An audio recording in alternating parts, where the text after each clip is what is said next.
Hello friends, welcome to my channel. Friends, మనకి వైఎస్ఆర్ చేయూత పథకానికి సంబంధించి ఏ ఇయర్లో పుట్టినవారు, ఏ డేట్లో పుట్టినవారు మనకి ఎలిజిబుల్ అవుతారు అనే దాని గురించి, అలాగే నెక్స్ట్ మనకి ఇది ఎప్పుడు రిలీజ్ అవుతుంది, ఏ డేట్ వరకు అయితే మనకి అమౌంట్ అనేది రిలీజ్ చేస్తారు, ఇవన్నీ కూడా ఈ వీడియోలో తెలుసుకుందాం. వీడియో యూజ్ ఉందనుకున్న వాళ్ళు చూడండి, మిగతా వారు స్కిప్ చేసేయండి.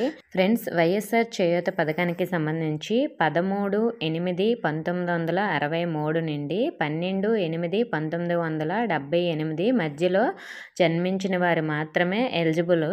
అంటే మీ ఆధార్ కార్డులో కానీ రేషన్ కార్డులో కానీ మీ డేట్ ఆఫ్ బర్త్ చూసుకోండి.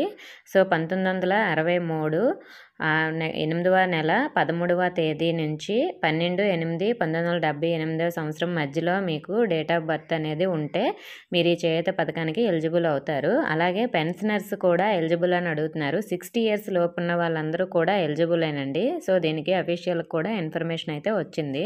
నెక్స్ట్, ఈ పథకానికి సంబంధించి అమౌంట్ అనేది ఫిబ్రవరి 5వ తేదీ నుంచి 14వ తేదీ వరకు అయితే రిలీజ్ చేయడం జరుగుతుంది. సో దీనికి సంబరాలంటే మీకు ఆల్రెడీ తెలుసు కదా, మీ మండలంలో మీటింగ్ పెట్టి అక్కడైతే రిలీజ్ చేస్తూ ఉంటారు.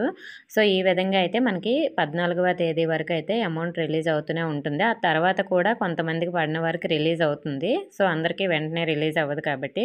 ఓకే ఫ్రెండ్స్, ఇన్ఫర్మేషన్ ఇస్తే వీడియోని లైక్ చేయండి, మీ ఫ్రెండ్స్కి షేర్ చేయండి, మన ఛానల్ సబ్స్క్రైబ్ చేసుకోండి. Thank you for watching.